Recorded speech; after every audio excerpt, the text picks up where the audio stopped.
ठाणे महानगरपालिकेच्या महापौर शर्मिला पिंपळकर यांनी दिलेल्या माहितीनुसार 23 तारखेला महापालिका आयुक्त सौरभ राव यांनी 2026-27 या आर्थिक वर्षासाठी 6,221 कोटी रुपयांचा अर्थसंकल्प सादर केला। या अर्थसंकल्पावर सर्व नगरसेवकांनी सविस्तर चर्चा केली होती। महापालिकेमध्ये अनेक नवीन नगरसेवक आले असून त्यांनीही आपल्या भाषणातून महत्त्वपूर्ण आणि सकारात्मक मुद्दे मांडले होते।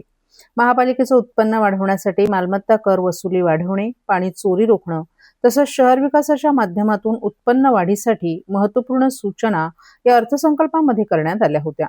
सभागृहातील सर्वपक्षीय नेते, गटनेते आणि सर्व नगरसेवकांनी या अर्थसंकल्पाला अखेर सर्वानुमते मंजुरी दिली होती।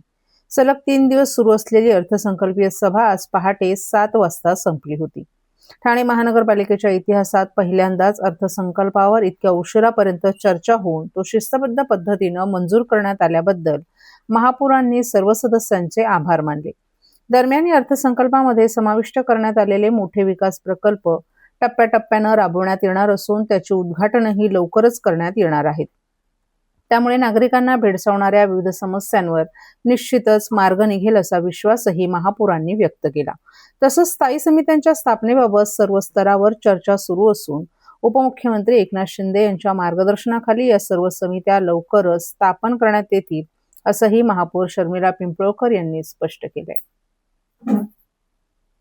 चांगल्या पद्धतीचं ठाणे शहरामध्ये काम केलं गेलं आणि मला वाटतं आज ज्या 131 नगरसेवक आपले निवडून आलेले आहेत आणि याच्यामध्ये बरेच नगरसेवक नवीन आहेत, पण तरीसुद्धा मला वाटतं 4 वर्षाचा जो मधला गॅप होता 22चा कार्यकाळ संपल्यानंतर आणि अभ्यासपूर्वक असं या नवीन नगरसेवकांचं भाष्य या सभागृहामध्ये त्यांनी आपल्या प्रभागातल्या विषय मांडले।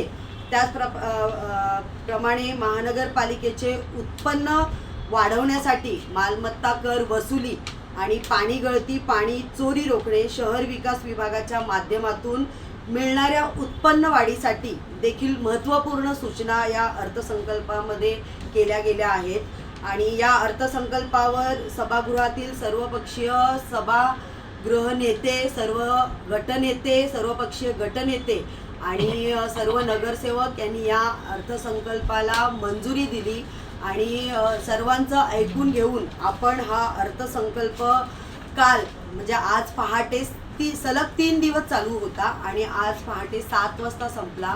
मला वाटतं पहिल्यांदाच ठाणे महानगरपालिकेमध्ये 7 वाजेपर्यंत ही सभा अर्थसंकल्पावर खूप चांगल्या पद्धतीने मांडण्यात आली आणि मंजूर करण्यात आली। त्याबद्दल सर्व सदस्यांचे मी धन्यवाद मानते। धन्यवाद।